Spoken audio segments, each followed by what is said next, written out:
viviendo en el hermano país de Perú, toda esta crisis política que se ha desatado con movilizaciones en la calle, ya hay varios muertos que se han denunciado, heridos, unas movilizaciones muy importantes después de la destitución del presidente Pedro Castillo y la asunción de un nuevo gobierno. Hola Giovanna, te habla Emilio desde acá de La Matanza, de la FM 102.7 Radio Arraigo, ¿cómo estás? Hola Emilio, buenas tardes, ¿qué tal? Bueno, no es nada, no estamos nada contentas ni alegres por lo que está sucediendo en el Perú, ¿no? Estás en otras entrevistas que me pudiste hacer. Giovanna, espérame un momento que te escucho bajo, a ver si podemos escucharte mejor. Hola, ¿me escuchás vos? A ver. Sí, te escucho. Ah, bueno, ahora sí, mejoramos el retorno. Bueno, ¿qué me decías con respecto a esto que está sucediendo en Perú, tu país? Sí, la verdad que lo que está ocurriendo es una masacre, es el poder del Estado, ¿no? Que está reprimiendo, asesinando. Lamentablemente hasta el momento tenemos 7 compañeros que han sido asesinados por la Policía Nacional, muchos heridos, gente incluso mutilada, y también tenemos compatriotas en su mayoría que han sido asesinados. Son jóvenes, 2 de ellos son menores de edad. Uno es un chico apenas de 15 años que salieron con sus compañeros del colegio a manifestarse, ¿no? Porque esto no es un asunto solo de los partidos políticos o de las bancadas, esto es un asunto nacional y es así como repercute en la sociedad, es así como está repercutiendo no solo en Lima, no solamente en la costa, sino especialmente y en forma más contundente en el sur del Perú, es donde salió el profesor Pedro Castillo con su candidatura y llegó a la presidencia. Entonces, con anteriores eventos y con anteriores conflictos en el Perú, este se destaca más por ser el conflicto en el sur, ¿no? Porque claramente nuestros votos, al haber puesto a Pedro Castillo en el Palacio de Gobierno, ha sido pisoteado, ¿no? Entonces ya a veces ni siquiera sabemos si vale la pena votar o no, porque siempre están destituyendo a los presidentes, no hay una estabilidad tampoco, ni hay una credibilidad en lo que uno vaya a ir al OMPE o a las urnas a votar, y eso es también pues lo que está enojando ahora a la población. Claro. El gobierno de Pedro Castillo, cabe recordar que tuvo 16 meses y tuvo montones de problemas para poder gobernar, para aplicar, para hacer una acción de gobierno, porque estaba permanentemente hackeado por el Congreso, que estaba hegemonizado por la derecha, con varios pedidos de vacancia, ¿no? Es decir, era un Congreso hostil que no respetó de alguna manera la voluntad popular, porque Castillo fue elegido por la mayoría de los peruanos, por poco diferencia, ¿no? Pero la mayoría de los peruanos eligieron ese gobierno, tenía que gobernar. Así es, o sea, nosotros sabíamos el candidato, sabíamos también algunos de sus defectos, por decirlo de esta forma, que en realidad para mí no son defectos, es el reflejo de lo que es el peruano del campo oriundio de nuestro país, que así es la cara visible de quienes somos la mayoría en el Perú y en nuestros países del campo. Entonces, esa imagen de representatividad es también lo que le hace el respaldo hoy en día en las calles, ¿no? Justamente cuando, bueno, también hablando un poco del gobierno de Castillo, ya que tú ya lo tocaste el tema, ¿no? Que fue un gobierno muy débil, muy asediado también, no se cumplió, y me acuerdo cuando alguna vez hablábamos en la entrevista y yo te decía que la postura, al menos en ese momento, era de exigencia, claramente porque necesitábamos, y así, era urgente el cumplimiento de las promesas que él estaba haciendo, pero que eso de ninguna forma significaba vacarlo, destituirlo, eso no es la consecuencia o el sinónimo de exigencia.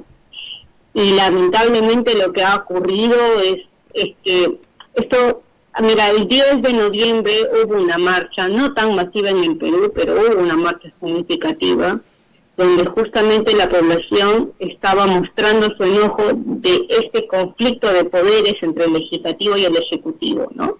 Más el legislativo hacia el ejecutivo, eso era evidente, pero además también acompañado por una prensa que simplemente hegemoniza la opinión o cree hegemonizar la opinión de la derecha y hacerla suya y hacerlo eso como sentido común. Y además del Poder Judicial, que para la Argentina el otro no es nada nuevo, en el Perú estaba haciendo lo mismo con la familia Pedro Castillo. Entonces toda esa convulsión social, en algún momento eso iba a reventar, en algún momento eso iba a salirse de descontrol.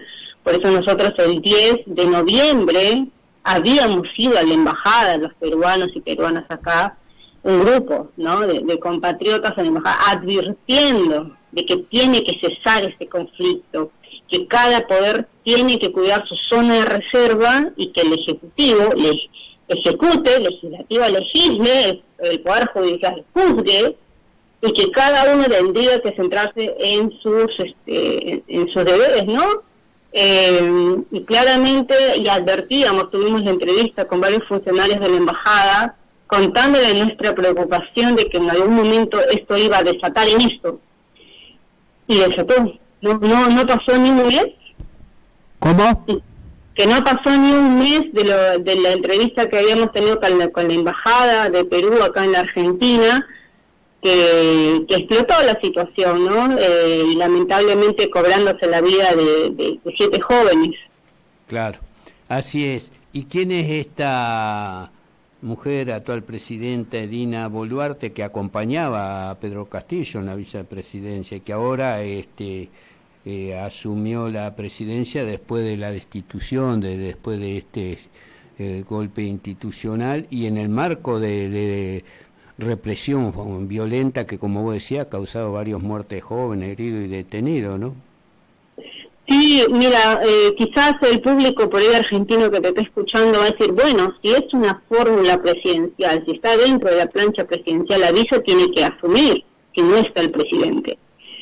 Pero la señora Boluarte no hace ya muchos meses ha estado deslindando también del gobierno con Pedro Castillo. Ella también tenía una acusación judicial y por milagro la archivaron.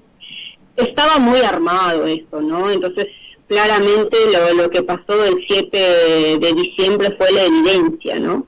De que realmente ella estaba armándolo, ¿no? Porque lo que ella tendría que haber hecho es, una vez que Castillo lo hayan vacado, ella también renunciar. Creo yo que eso es de compañeros, ¿no? Ella justo cuando ya en las primeras mociones de vacancia que estaba teniendo Castillo en los primeros meses, ella decía y abiertamente al público en manifestaciones que si a Pedro Castillo lo vacaban, ella iba a renunciar, y eso ha quedado en la memoria colectiva.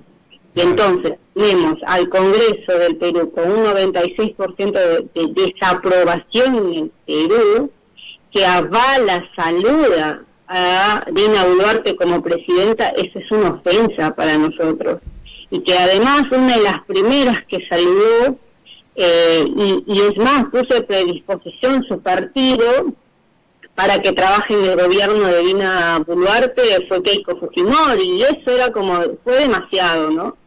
Y lo primero, su mensaje de la nación era que ella iba a gobernar hasta el 2026, y que llamaba a un gabinete, a un gobierno de la unidad popular, de todas las sangres, que iba a ser un gobierno democrático, bastante ambigua, no dio ningún lineamiento de cuál podría haber sido su gobierno, pero lo que sí es cierto es que la población, la gran mayoría, la rechaza directamente, porque nosotros no hemos votado a Dina Boluarte hasta el 2026. Hemos votado a Pedro Castillo, y ahora, en las próximas horas, va a ser liberado Pedro Castillo, porque justo lo encarcelaron en Adiroe, donde es una cárcel que comparte con Alberto Fujimori, encima lo han puesto en el mismo lugar. y desde el primer día que ha sido detenido, el mismo 7 de diciembre que ha sido detenido Castillo, han habido muchas manifestaciones de la población, no de un partido político ni nada, la población misma en forma espontánea salió de sus casas y a hacer manifestaciones, plantones, afuera del centro de detención donde está Pedro Castillo. Claro. Que eso nunca ocurre con Fujimori, o sea, Fujimori son circunstanciales, pero esto es como la respuesta, ¿no? Cuando se decía, bueno, Castillo tiene un gobierno débil, es cierto, tuvo un gobierno muy débil, pero no hizo tampoco ni bien para la población ni mal para la población, prácticamente no hizo nada. Entonces, pero eso, como te vuelvo a recalcar, eso no es motivo para vacar a un presidente, en lo absoluto, más con la representatividad que él tiene, que es casi directamente del sur. Entonces, en las próximas horas él va a ser liberado, pero todavía carga un pedido de 18 años de 18 meses de prisión preventiva preliminar para que sea investigado. Eso lo está solicitando la Fiscalía. Entonces, bueno, lo que estamos pidiendo nosotros es no solo la libertad de Pedro Castillo, sino la restitución de Castillo al Poder Ejecutivo, a que vuelva a ser nuestro presidente. Y ese es el clamor de muchos de los peruanos. No te voy a decir todos porque te estaría mintiendo, pero sí la gran mayoría, o al menos en el sur, esos son una de sus principales consignas. Y la principal de todos, y que nos une a la gran mayoría, es el cierre del Congreso. Como te decía, es un 96% de desaprobación, no reciente de ahora, ya viene de hace mucho tiempo que el Congreso no está dando el resultado que un país necesita, ¿no? No hay ni una sola ley en beneficio de los peruanos, ni una sola. Se han dedicado casi toda su energía a generar mociones de vacancia, y hasta que lo vacaron. Entonces, y eso era muy evidente, eso fue muy evidente, y bueno, es por eso también el descontento, ¿no? Si tú ves un poco las movilizaciones, te hablan de cierre del Congreso, nueva Constitución, que también es un pedido muy legítimo, y nuevas elecciones, y la restitución de Pedro Castillo. O sea, en las mismas manifestaciones van a ir madurando estas propuestas, pero el sur, bueno, hace una hora acabo de hablar con mi hermana que vive en el Cusco, justo donde han incendiado el aeropuerto del Cusco, y que me dice que no, la gente no ha cesado, la gente está muy enojada, porque justamente han tocado uno de los suyos, ¿no? Entonces, es entendible que, claro, yo creo que ni el propio Pedro Castillo capaz iba a imaginar el tremendo respaldo que iba a tener, pero también eso acompañado a que se necesitan nuevas reglas de juego, ¿no? El Perú no se puede gobernar así, de esa forma tampoco. Cada 2 años teniendo un presidente, o cada año otro presidente, ¿no? Menos, bueno, en 5 años ya tuvimos 5 presidentes, o sea... Claro. No, eso no es gobernar, o sea... Se necesita estabilidad para tener un programa de gobierno y tiempo para realizar y ejecutarlo. Una de las características de Perú precisamente ha sido esta, la inestabilidad política y diferentes gobiernos de corto plazo, como vos decías. Ahora, lo inmediato, entonces, la liberación de Pedro Castillo, que era el presidente electo por el pueblo constitucional, su restitución en el gobierno y buscar una salida, porque hay un reclamo que incluso lo tenía en su programa Castillo, por lo cual lo habían votado, que era convocar una asamblea constituyente, sobre todo para tener un órgano capaz de unirse con el Ejecutivo y definir una nueva constitución frente a este Congreso que solo pone obstáculos permanentemente y donde está concentrado las fuerzas de derecha hostiles, ¿no? Sí, incluso hace un par de meses Castillo mandó una propuesta de convocar a un proceso constituyente, una asamblea constituyente. Fue archivado, o sea, no pasó ni un mes, ni siquiera se tomaron la molestia de sesionar en las condiciones de trabajo que tiene el Congreso y automáticamente lo archivaron. Claro. Y la consigna, como te decía, es Pedro Castillo a la presidencia, que vuelva. Igual, ojo, esto es una consigna por ahí, yo lo digo así como media realista, conociendo un poco de la realidad peruana, que va a ser un poco utópico, ¿no? Pero la gente también no va a seguir cediendo más, ¿no?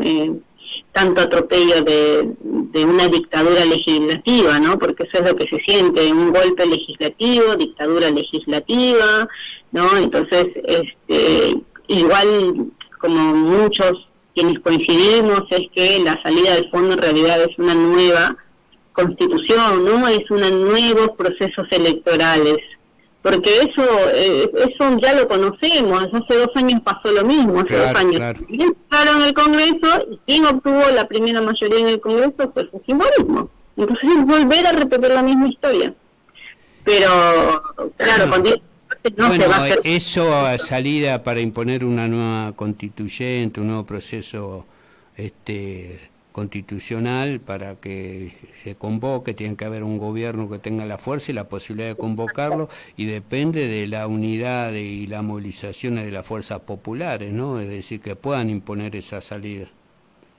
Claro, pero ahora como tenemos a Dina Boluarte en la presidencia, eso no va a ocurrir, eso lo sabemos. Igual ella dijo que va a llamar a elecciones generales para el 2024, pero es mucho tiempo, y esa medida ella ya la tomó hace 3 días, y no ha cesado todavía las manifestaciones. Hoy en día hay 3 aeropuertos tomados, el aeropuerto internacional de Lima, el Jorge Chávez, está resguardado por la fuerza aérea. Entonces no se viene mejora porque Dina Boluarte haya dicho que el 2024 se llama elecciones generales. No, hasta que no veamos al presidente Pedro Castillo elegido popularmente y es el presidente constitucional en el Palacio Ejecutivo, casi seguro que no va a cesar las protestas. Bueno, Giovanna Bendezú, integrante de Peruanos Autoconvocados en nuestro país, en la Argentina, te agradezco volvemos a conversar en cualquier momento, vamos a seguir atentamente la situación ahí en Perú y esperemos que sea así, que sea repuesto el presidente Pedro Castillo y que haya una salida política a favor del pueblo y que se respeten lo que votaron los peruanos, ¿no? Y que se respeten los derechos democráticos, también de manifestar, de opinar y de movilizarse. Sí, gracias. Recordar también que hoy a las 6 de la tarde tenemos una movilización bastante grande afuera de la Embajada de Perú, justamente tomando todas estas consignas que ya te los he ido contando, desarrollando, para que justamente pueda hacerse eco, ¿no? Argentina es el tercer país con mayor migrante peruano y además a nivel internacional de los planes al exterior somos los más activos, ¿no? Así que hoy estaremos en la embajada. Bueno, buenas tardes, gracias, un abrazo, Giovanna. Emilio, chao. Chao.